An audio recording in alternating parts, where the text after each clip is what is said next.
shall we start with the man who scored 5 goals, Erling Haaland? Like Pep pretended to, I generally thought, well, maybe Leipzig disrupting the press, blah, blah, blah, even though they don't have Nkunku and they don't have Schlager and they don't have Gulashi. City wiped the floor for him. Yeah. And Erling Haaland scoring 5 goals, equaling the record set by Luis Adriano. No, just 2 legends, Erling Haaland and Luis Adriano. And Messi. Oh, yeah. Messi. And that's just for the Champions League, by the way, not the European Cup. Okay, I was going to go back and check, but I couldn't be bothered. Yeah, Are there people who scored more goals before? Yeah, I think so. Do you know who they are? It's quite a long list, I think. Someone sent me the list. I can't remember the names. We can find out. No, I promise you. Really? Yeah, quite all right. List. Stay tuned. I want to follow up on this. As you said, football was not invented in 1993. So. This is very, very true. All right, I just want to stay on Haaland for a second, just because it was pretty remarkable. What's remarkable, too, was he went off in minute 63. Yeah. And Pep joked like, I didn't even know about Messi. Like, people was like, oh, look, Pep is protecting Messi's record. All nonsense, of course.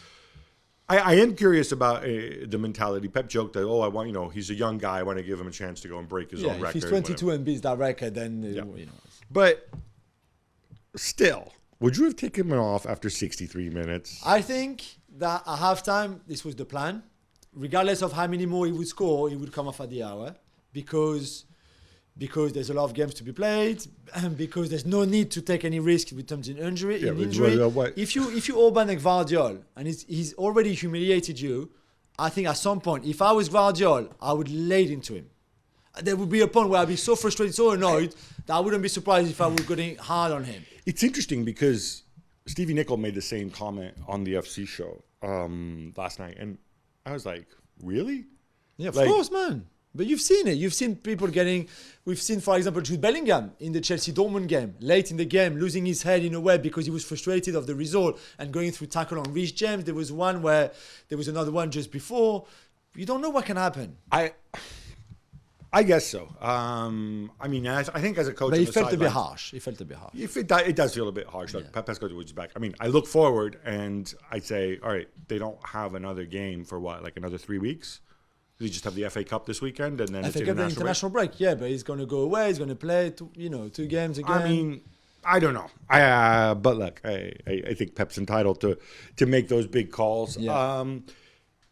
We saw City with a lineup again with Stones in the Rico Lewis position where he's a midfielder but a fullback. Because you mean the Didier Deschamps 4 centre-backs in the back 4? That's what you mean? The 2018 Was he in the back 4? Because he's wandering into midfield. There's 4 centre-backs who play at the back. Who play in...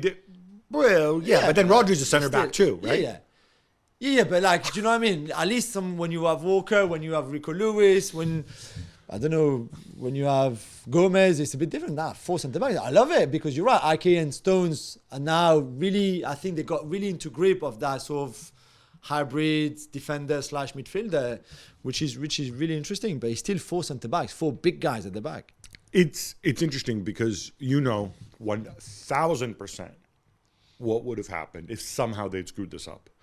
It would have been, Pep overthinking again. Pep goes and does something different, unorthodox, unusual. He's overthinking it. And this really, really bugs me. Because what makes Pep good, what makes managers good is when they adjust to the game, to the opposition, making changes that they think will give them an edge. Yeah. And it just seems that with Pep, when he does it and they win, which is what they usually do, it's rarely because of his changes, right? It's rarely because, he does. It's not, people say, oh, look, Pep, great chemistry, blah, blah, blah, great players, yada, yada, yada. But it's not because he did something unusual, like, getting Walker to step into midfielders or whatever he's done over the years. But when they lose, it's always down to that, right? It's always down to Bernardo Silva at center forward. I don't know, it's when he made like a choice like no number 6 in the Champions League final that I think cost him.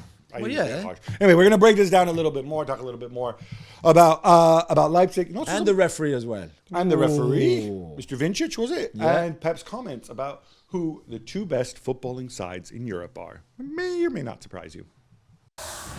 Thanks so much for watching ESPN on YouTube. And for more sports highlights and analysis, be sure to download the ESPN app. And for premium content and live streaming, subscribe to ESPN Plus.